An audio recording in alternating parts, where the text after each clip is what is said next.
Look at you, Dr. Smarty Pants. Does Rick have you doing this kind of valuable stuff for him? Oh. His loss, our gain. Hey guys, Kiwi here. In this video, I'll be breaking down and reviewing the most recent episode of The Walking Dead, Season 7, Episode 11, Hostiles and Calamities. Warning of spoilers for everything in the show up to this point, so let's get right into it. The first scene of the episode is actually the sneak peek we got last week, which shows the sanctuary for the first time this entire half season. We get brought back to right after episode 708, picking up on what Dwight and Negan's side of the situation has been like since. First off, Dwight finds Joey's body and notices that Daryl's motorcycle is missing, putting two and two together, fearing the worst. He freaks out, running to check on the prison cells while he hears Negan's trucks pulling up into the entrance. Speaking of which, we watch Negan arrive back at the sanctuary along with Eugene and a ton of saviors. He seems happy to be home, but that'll soon change, considering Daryl is missing when Dwight runs to his cell to check on him. Dwight gets extremely pissed about this, showing that it actually wasn't him who let Daryl go. So Dwight runs back to his room, which is now confirmed to be the same room that Daryl messed up back in 708 during his escape. Dwight finds the prisoner jumpsuit that Daryl was wearing in his trashed room, realizing that he was there. Dwight also finds the note that helped Daryl escape and just stares at it in his room until he hears a knock on the door. Saviors Gary and David come barging into the room, beating the crap out of Dwight as Negan watches at the doorframe. It's almost like Dwight knew that the beating was coming no matter what he did, so he just sat in his room waiting for punishment. And so we see Dwight wake up the next morning locked in his cell, continuing his punishment for not looking over Daryl well enough. Negan begins speaking to him through the cell door as he mentions that Dwight has spent a lot of time inside the cell in the past, after he came back with Shari when Tina died, in 605 to be exact. This just further gives us an idea of what happened to Dwight during the time we didn't see him, from 6A when he was with Daryl to 6B when he killed Denise. One thing that this show certainly likes to do is try and compare and contrast between Dwight and Daryl. This time, it's in the sense of them being trapped in the cell together, except unlike Dwight, Daryl actually defied the torture and imprisonment and broke out. Dwight just gave into it and became brainwashed into thinking that following Negan was the only way to survive. So as Negan starts questioning Dwight on the situation, he reveals that Shari has gone missing. Dwight hears this and knows deep down that it must have been Shari, but he doesn't want to admit it to himself or anyone else. At the end of this, Dwight calls himself Negan once again, showing that he's still on Negan's side, at least for now. I'd like to think that Dwight is really starting to question whether or not coming back to the sanctuary was really the right choice. We've talked about this previously on the channel, but pretty much he thought he was making the right choice coming back, but once the choice was made, he realized it wasn't, but he sort of tricked himself into believing that it was the right one. But now, with Daryl escaping and Shari helping him, along with her running away on her own, Dwight's perspective of everything may be turning upside down. Anyways, Negan leaves Dwight with Dr. Carson to patch him up, as they start to discuss the possibility of Shari freeing Daryl. Dr. Carson gives his opinions on the situation, which is actually pretty understandable and accurate. Got to know her a little bit. Not well enough to know what happened. She saw Daryl in here in the state he was in. She let him go. She was soft. She has a big heart. Although Dr. Carson says that he's just trying to help, it really seems to just annoy Dwight even more. And so as Negan gives Dwight the task of going and finding Shari for him, Dwight gets ready to leave the sanctuary as he grabs a few smokes and gets on his motorcycle and rides off in search for her. He actually ends up going back to his old house where him and Shari used to live together before the zombie apocalypse ever started. We figure this out almost instantly after Dwight enters the house, as he picks up a broken picture frame with the photo of both of them in it, without his burnt face of course. So as Dwight picks up the picture, he puts it back on a shelf and then goes over to the kitchen. He picks up an old note written by Shari and compares the letter G to the note left for Daryl, which says, "Go now." The letter is written with the exact same loop and everything, and at this moment, he knows for sure that it was her, leading him to find the note in their old bedroom that she left for him. This note is read by Shari throughout all of the scenes from the moment that Dwight steps into the house. It consists of an entire confession from Shari, admitting to him that she did indeed let Daryl go, along with explaining why. Look for a full Dwight discussion up on the channel soon, as there's honestly so much to consider when it comes to this character, and way too much to just talk about here.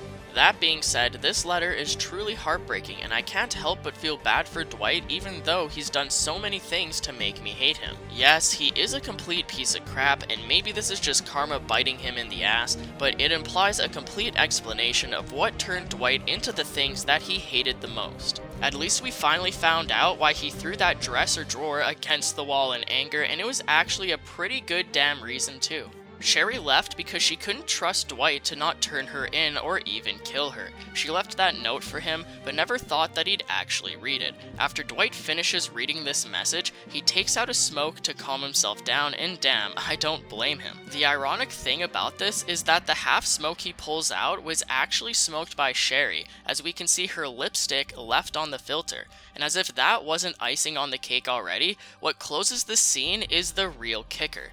During Shari's message, she mentioned that if they ever got separated, that he told her to go back to the house and wait for him, because he'd always come back to her bringing pretzels and beer. She also constantly mentioned how shitty his memory was, and that he probably wouldn't remember any of this. The thing is though, Dwight did remember. That's why he went to that house looking for her, and that's why right before he leaves the house, he actually pulls out a bag of pretzels and a case of beer, leaving it on the table. We'll see a bit more of Dwight before the end of the episode, but for now, let's jump over to Eugene's side and discuss how he's been handling the sanctuary, along with the saviors in general. So Eugene is brought to the same red door room that Daryl was brought to back in 703. The savior who brings him here calls him Haircut once again, as she's actually the same girl who gave him a hard time for staring at her flirting with Spencer back in Alexandria. This savior goes by Savior Laura, and I suppose that she was tasked with the duty of getting Eugene introduced with his position, along with just general knowledge about the sanctuary. During this introduction, Eugene admits that he's unaware of Daryl's escape or location, but mentions that he'd tell her if he knew. And so during this episode, we are continuously shown examples of why Eugene is still a coward deep down, even though he wants to believe that he had gotten over himself last season. After a hilariously awkward conversation with Savior Laura about what he wants to eat, she leaves him to check out his new room, as we see something that honestly made me smile. After checking out several luxuries in his room like his stocked fridge, he ends up eventually turning on his stereo, and Easy Street plays. I know some of you guys probably hate the song, but I gotta admit, it's pretty damn catchy, and apparently Eugene shares this opinion. Unlike Daryl back in 703, he actually seems to really enjoy it, as he even starts nodding his head along to it.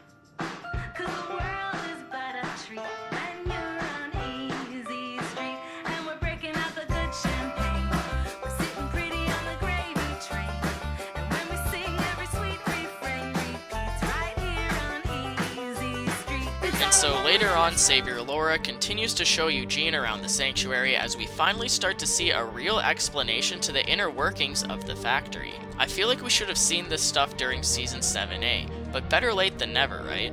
I suppose they showed us glimpses of their inner workings beforehand, and they were just waiting for the right time to explain it all, but I would have liked a more blended amount of information given to us. Nitpicking aside, Savior Laura explains how the point system works to Eugene, and that the civilians there have to go through it in order to get supplies to live. Each person or family is given a number along with a job.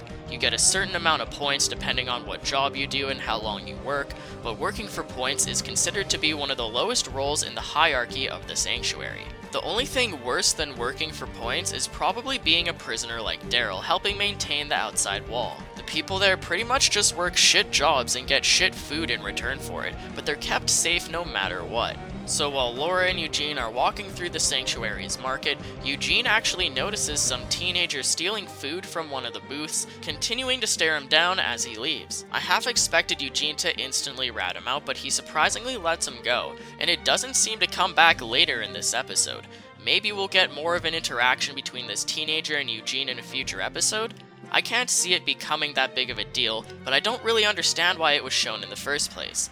Either way, this kid is actually the same kid that was shown in 703, and is in fact the son of the guy that Dwight saw getting beat up during the intro montage to that episode. Anyways, after Eugene is given a crap ton of pickles, he's brought back outside to the main entrance.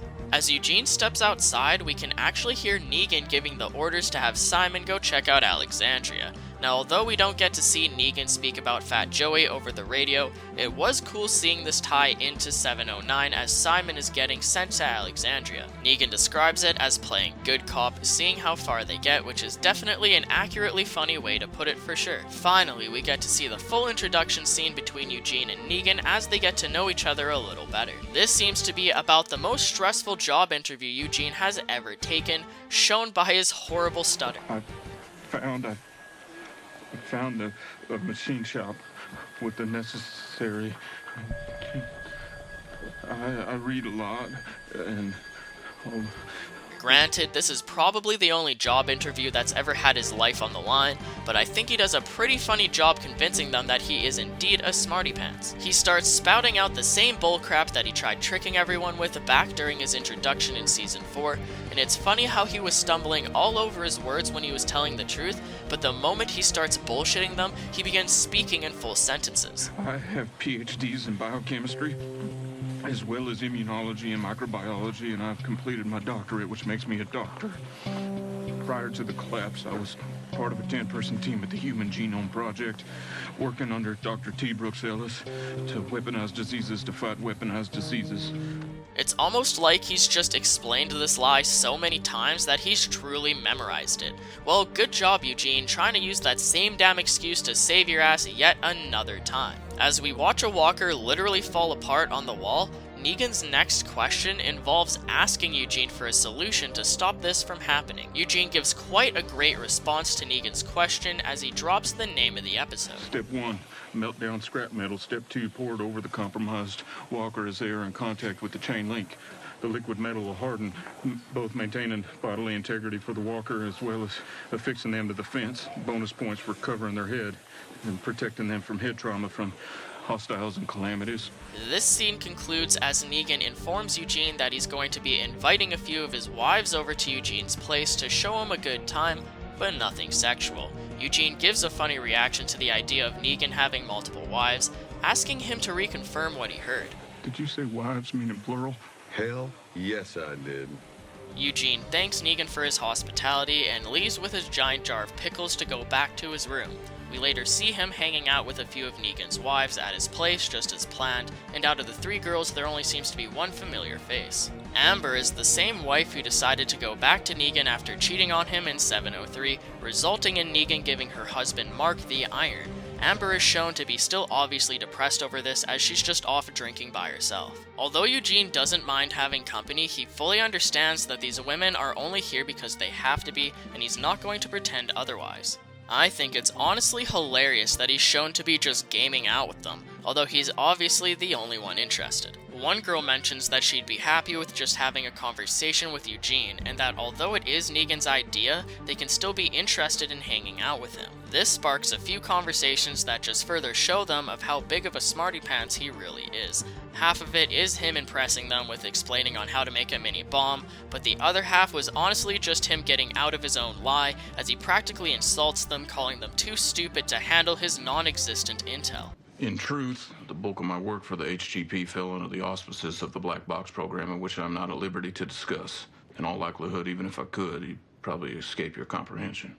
Did he just insult us, Tanya? It was not a diss, it was simply a statement of fact. Anyways, Eugene ends up gathering all the materials necessary for his balloon bomb, and he brings it outside with the women. A savior comes outside to check on everything, but he's told by the girls that everything is alright. Eugene is frightened by this, but they tell him to relax and that he's one of them now. So as Amber continues to drink in the corner, the other girls get really excited over Eugene's mini explosions. This seems to have pressed them so much that they actually come back the next night wanting to hang out with him again. You'd want to believe that they legitimately came here because they just wanted to be friends with him, but of course they want something out of him. To make a long drawn out scene short, they ask him to make suicide pills for Amber. They peer pressure him into agreeing, telling him that she'll kill herself with or without their help. Along with the fact that they just continuously praise him for being a good man, saying that this is the right thing to do, and he eventually agrees to it. he requests her body weight, saying that he can get it done. The next day, Eugene goes to the market to get the needed supplies for Amber's pills. He budges in line and is told to screw off for doing so. He stands there for a moment thinking, and then decides to use his new authority in the sanctuary to his advantage. Eugene requests her number, and then goes off about how he directly reports to Negan, meaning that she directly reports to him. She quickly apologizes, giving him anything he wants, as he takes anything he pleases. Eugene is honestly pretty funny from time to time in this episode, and this is a prime example, as he even takes that plushie off of the pile. And so, he heads back to his room to start mixing things together in order to create the pills needed for Amber. Afterwards, Savior Laura brings Eugene along the same walkway up top that Negan brought Carl, as another gathering is occurring for the Iron. This gathering has been teased and teased since the mid-season break, and it did not disappoint. So to break down the current situation, Dr. Carson told Dwight previously that they don't get to have big hearts, and Dwight is shown to twist that in an awful way as he puts the blame of Daryl escaping on Dr. Carson himself. Dwight does this by cutting off the goodbye honey part of the letter Shari left for him, and he plants it in Dr. Carson's room.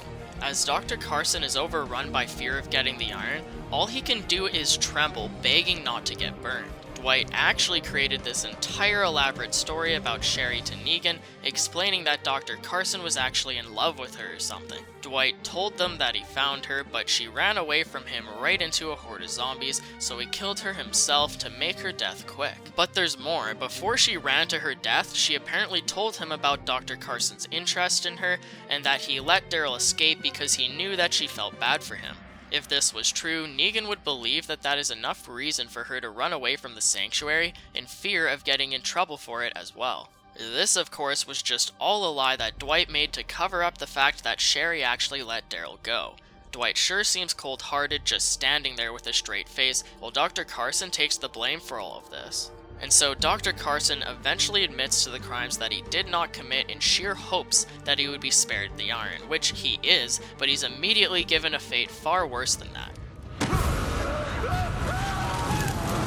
Once Negan gets a confession out of Dr. Carson, he proceeds to throw him into the fucking furnace himself, burning him alive, and right before Negan grabs Dr. Carson to do this, he stares at Eugene, making sure that he's watching. Negan is all about mind games, manipulation, and reading the room. He is amazing at figuring people out and breaking them, keeping them in line with his rules. So if Negan can multitask and intimidate one person while punishing another at the same time, that's even better. This could be said about pretty much every one of Negan's public punishments, but in this case, it was to help show Eugene what can happen if he fucks up his position. You are gonna want to pay close attention to this.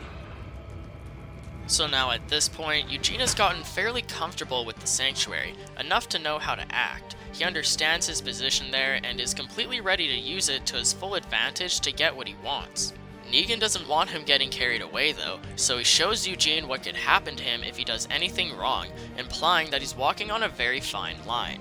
Eugene will be appreciated for who he is and what he can accomplish, but if he fucks up, he'll fuck up bad. This brings us back to Eugene in his room playing more video games while Negan's wives visit him one last time. They ask for the pills, but he denies letting them have it even though he made them. It turns out that the girls were never going to use the pills on Amber, but instead were plotting against Negan and were planning to use it on him. Eugene figured out their true intentions on his own after that gathering with Dr. Carson, and he won't be a part of their plans. These girls get fed up with pretending to be nice as they start insulting him and threatening him. They call him a coward, along with blackmailing him to give them the pills, saying that they'll blame the idea all on him. Eugene keeps completely calm here as if the conversation is still under control, as he already knew what to say to them. He made a good point about why Negan would believe Eugene over them, being the same reason why Negan believed Dwight over the doctor. You're replaceable to him. I, on the other hand, am not. You're a coward. That is a correct assessment. And so it looks like Negan's impression on Eugene worked, as it helped him realize what Negan's wives were up to, helping him put a stop to it. Negan just prevented an assassination attempt on his life without even knowing it. all because his fear really does put people in line. Eugene seems to be almost relapsing over the fact that he's a coward. He's not even trying to hide it anymore. It's as if he's embracing it himself and accepting it, using his brain to get him what he wants. This is obviously the exact same behavior that he showed during his introduction to the show, and I can understand why it would turn some fans against him. I'm honestly disappointed in Eugene's actions this episode, but it's understandable considering his character. You don't need to be scared. You just have to answer me one question, and it's a big one. Who are I'm Negan. I'm utterly, completely, stone cold Negan. I was Negan before I even met you. I just needed to meet you properly to know. I'm Negan. And so for the final scene of the episode, Eugene is shown to take quite a liking to his role, as he's overseeing people dump the melted steel on the walkers just like he previously suggested. Dwight walks out beside him as they introduce each other. The way these two main characters contrast each other is honestly worth an entire video on its own, but at the very least, I'll mention that I think it's really funny how Dwight seems to be slowly turning away from the idea of being Negan, while Eugene is on the complete opposite end of the spectrum, fully embracing the saviors and all they have to offer. I really enjoyed this episode on my original viewing, along with my second watch through. I feel like this answered a lot of questions, along with bringing some serious character progression in the form of Eugene and Dwight. What did you guys think about the episode? Definitely leave any thoughts or theories in the comments section below, but that's pretty much it for this video, guys. If you've enjoyed anything I've said today, feel free to hit that thumbs up button, and as always, thank you so much for watching, and until next time, I'll talk to you guys later. Peace out. Regarding me clamping down on you. Lord. I am, just like you. Don't know if you recall my handle. I don't. Eugene. You're Dwight. We are Negan.